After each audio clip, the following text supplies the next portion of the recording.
Welcome back to Rockstock Channel. It's July 3rd, and recently I had the pleasure of sitting down with Georgia Tolley at the Fastmarkets Lithium Supply and Battery Raw Materials Conference in Las Vegas. We discussed my journey in the lithium and natural resources sector starting from my early days after 9/11, working alongside the legendary mining entrepreneur Robert Friedland. Our conversation explored the immense volatility of emerging markets and how embracing risk and persistence has shaped my approach to lithium investments and advisory work at RK Equity. We touched on common misconceptions about lithium markets, highlighting why lithium, though viewed by many as a specialty chemical, has shown greater volatility than traditional commodities. We also discussed investor sentiment across global markets, including contrasting optimism in the Middle East and caution elsewhere, and the prospects for lithium equities and ETFs. Finally, we explored the growth of the Rockstock channel and the Lithium Ion Bull newsletter as platforms for sharing insights, mentoring industry newcomers, and engaging with a growing community following lithium and battery metals. Remember, none of this discussion should be considered investment advice. Please do your own research and read the disclaimer at the end of the video. Enjoy the conversation.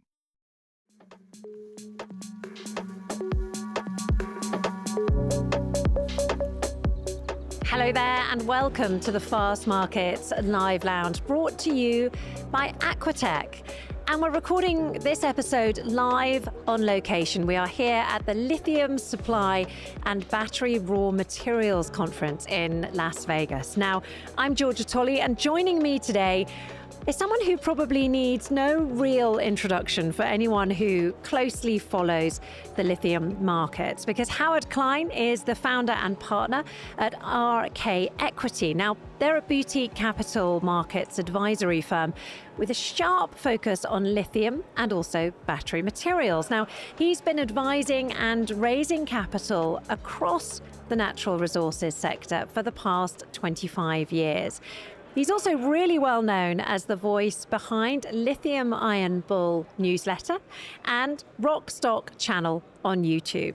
Now, Howard has a really sharp eye for market shifts. He's got a deep network across both sides of the lithium trade and a real passion for communicating complex market dynamics in a way that's both accessible and also engaging. Howard, welcome, and lovely to have you on the opposite side of the mic for once. Thank you, Georgia, and wonderful intro. I'm very flattered. Appreciate it. Well, it's good to have you join us, and let's start at the very beginning. What was it that first sparked your interest in this sector, and how did your career then take hold? Well, post 9/11, had been working for Société Générale, a French bank, as an equity salesperson, focused on emerging market equities in Eastern Europe and South Africa, Israel, and a whole bunch of places. And they shut that business down, and I found myself in between jobs. And someone introduced me at that time to Robert Friedland, a very famous mining entrepreneur who had a very big project in Mongolia, copper project. And it was a time in the market similar to what we find ourselves in lithium today, a down market. And there was a scandal in Indonesia, the BRIEX scandal in the late 1990s. And by 2002, no one was investing in junior mining. And he said, but this is an emerging market story, right? This is Mongolia going to China. China was going to have a big super cycle, and he was talking about that 2 years before that actually really came to fruition. So I started promoting junior mining companies working at the knee of the master, Robert Friedland, and so that's how I got involved in the sector, and it was in copper. And then it was the end of that negative cycle. Like within 6 months or 12 months of starting to work together, Ivanhoe stock went from $3 to $17, and I said, you know what? Instead of going back to Wall Street, why not find more Roberts and build a business around that? And that's what I've been doing for 23 years. And lithium started 7 or 8 years after that, and we could talk about that, in a little bit. Yeah, I mean, I'm tempted to just cast back for 1 minute, because when you were at Societe Generale, you were used to quite a sort of volatile period. I mean, you were on the desk during the Asia financial crisis, the Russian default, the dot-com boom, and then, as you mentioned, 9/11. That must give you an enormous amount of perspective considering the lithium market now. Yes. The 1998 period to 2001 period was extremely volatile, and I've embraced volatility. What could I say? Like, emerging markets are risky. Early stage mining is very risky, and a lot of early stage mining takes place in emerging markets. So I have had, most of my career, I have experienced the immense volatility. Equities are risky. Everything I do is in the highest risk category: pre-revenue, venture capital in emerging markets. And but I have a lot of scars to prove it, but I've also had very positive bull market experiences, and having been through so many cycles, I recognize this as just another cycle, and we're definitely much closer to the end of this cycle than the beginning, and the next boom, I think, is coming, hopefully sooner rather than later. And I've sticking through the downturns and staying relevant and staying connected to what's happening. Every single downturn we've invested into, we've come out the other side better, and that's what we're doing through this downturn. I mean, there's a clear picture of success there, a success story for RK Equity. And you mentioned there that you had, learnt at the knees of various different mentors. What have you learned from them ultimately when it comes to being a successful CEO? Resilience, persistence, never give up, and just nothing's ever as good or bad as it seems. That's actually a quote from Scott Galloway, who I've read a number of his books, The Algebra of Happiness. So when the lithium times were awesome a couple of years ago, it was not as good as it seemed, and right now it's not as bad as it seems. So just using that mantra to kind of power through is something that, that's a major lesson. I mean, you've been in the sector yourself now for decades. People must be learning from you. Do you act as a mentor to people in the industry as well? A lot of people have come to me at this conference who I've never seen before, but they come out of their way and say, thanks so much, keep doing what you're doing. Yeah. The industry needs, the information and the optimism. And so in that sense, it's an indirect mentorship. Yeah. I'm not directly mentoring, too many.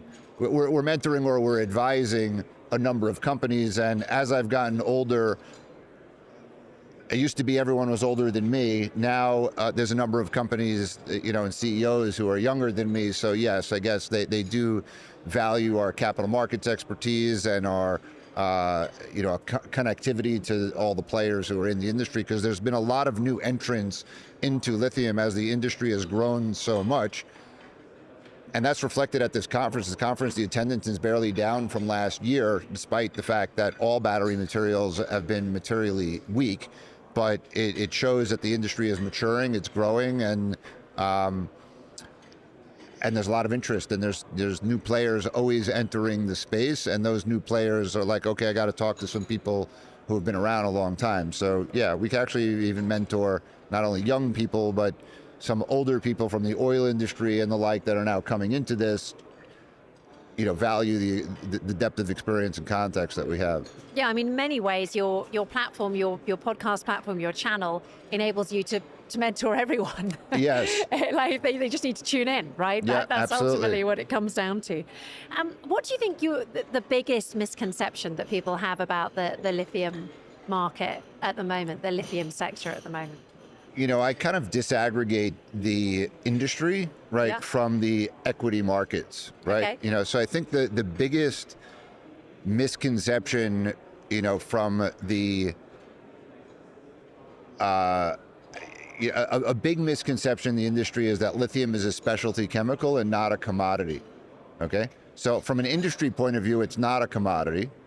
right? So it is special, right? But some people thought that because it was special, right, it might not experience the same kind of volatility that is evident in the equity market for other commodities.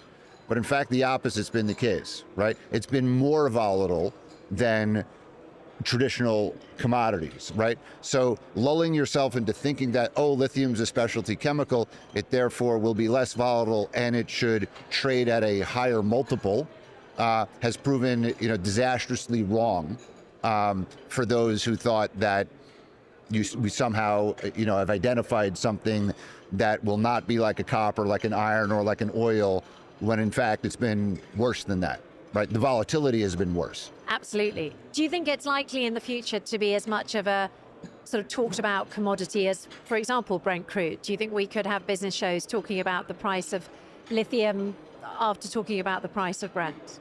Lithium was coming out of the mouth of Elon Musk for 2 or 3 quarters in a row on his quarterly call, like 24, 25 times. I counted, in like 2022. Yeah. And lithium was on the lips of CNBC and everywhere, like rare earths are today. Yeah. But that was because the lithium price was going up. Rare earths, the price hasn't gone up that much. It's just in the press because of the negotiations with China. I do believe that lithium, again, will be talked about significantly when the price is rising. Like right now, it's not talked about so much because people think that they don't need to worry about it, right? They thought they had to worry about it a couple of years ago because the price was so high, and battery costs, which have been going down every year for like 10 years, one year it went up because the lithium price had gone up so much. But now it's gone back down because lithium prices have gone back down. But if we have a recovery in lithium prices and battery prices maybe go up because of those lithium price increases, you're going to start to see the media talk about it again. What do you think the mood is in the investor community right now? Are people repositioning? The equity market opinion toward lithium is mostly still substantially negative. Yeah. However, there are contrarian investors. In the case of Rio Tinto, obviously, they've made some big acquisitions and they've been a contrarian. But I found, and we've talked about this on our podcast, that interestingly within the Middle East, this is not Israel plus, the broader, Dubai and Abu Dhabi and Saudi Arabia. They're big believers, despite the fact that Saudi Arabia is the biggest oil producer in the world. I mean, they have a plan to be 50% renewables, right, by, 2035 or 2040. And there's a lot of optimism in the Middle East. We have a family office investor that's invested in 2 Argentine brines. They put in $30 million in the past year into the space. They're taking, contrarian bet. So sentiment in the Middle East is good. Sentiment in Australia is very bad. Sentiment in Canada is very bad. Sentiment in America, is bad. But, again, we're closer. It's unsustainable. Prices are unsustainably low.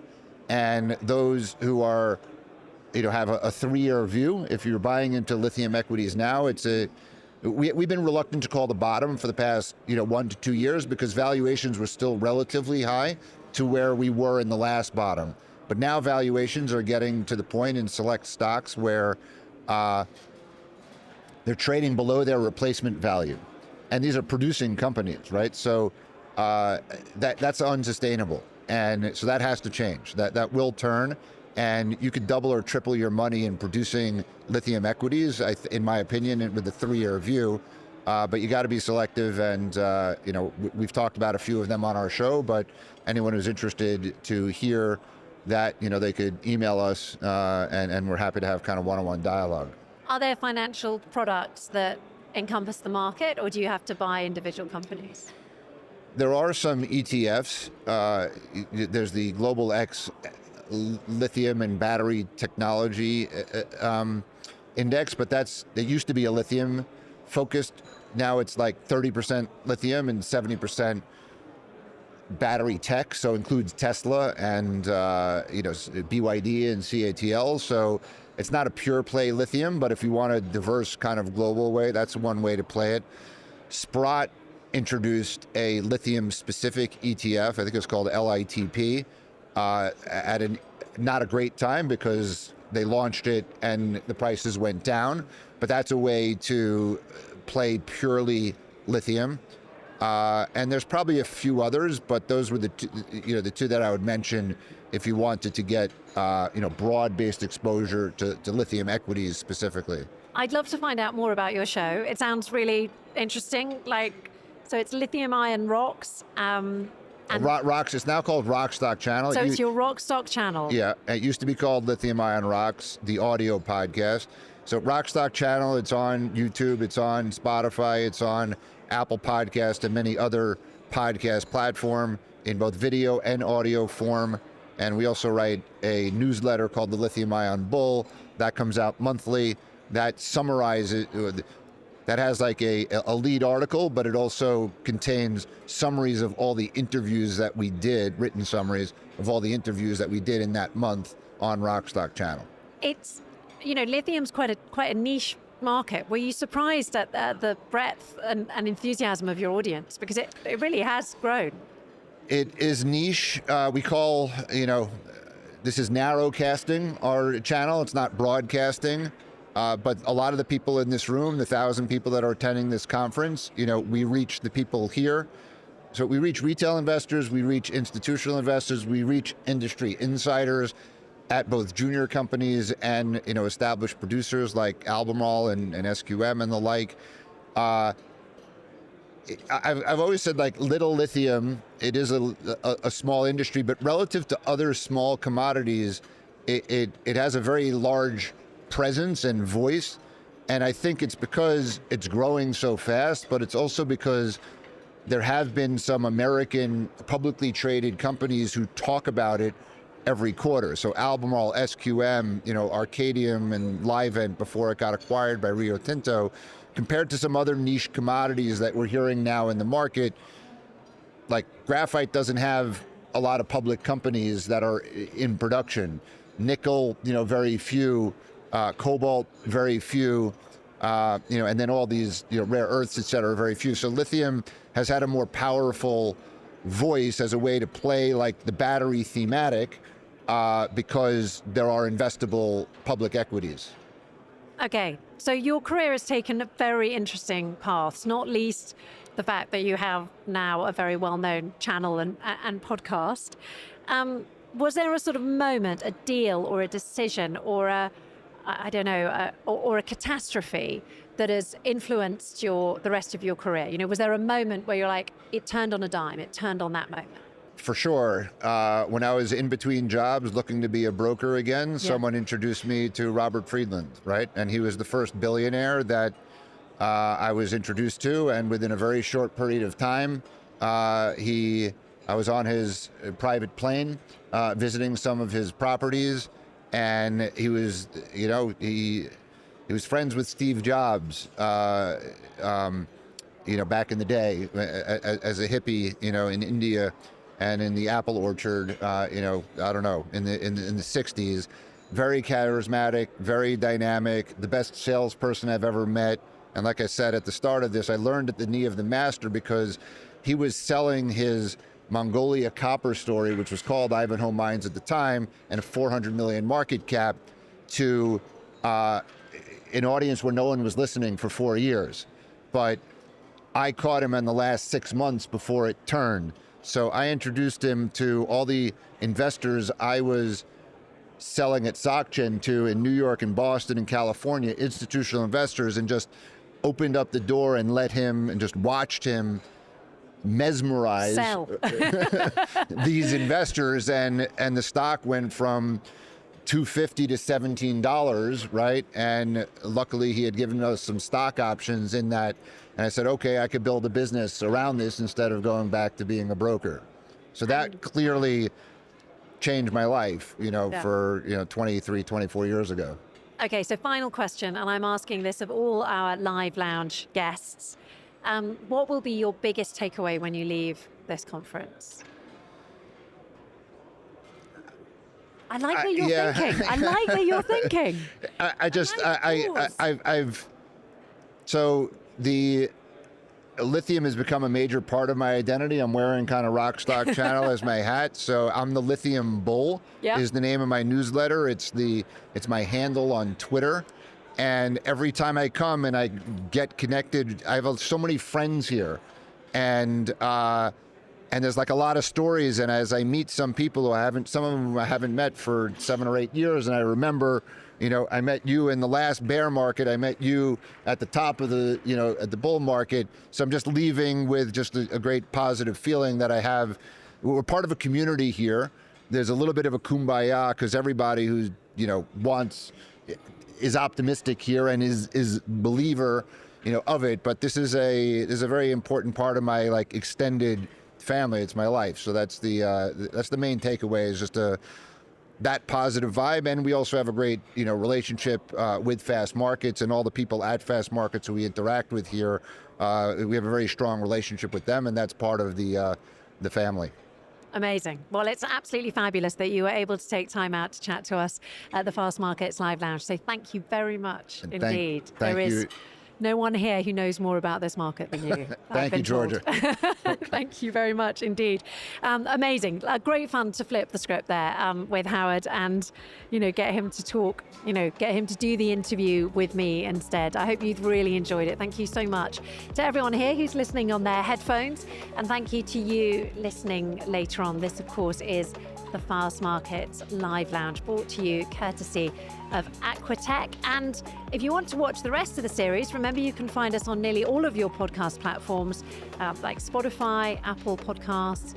The full videos are available on our Fastmarkets channel on YouTube.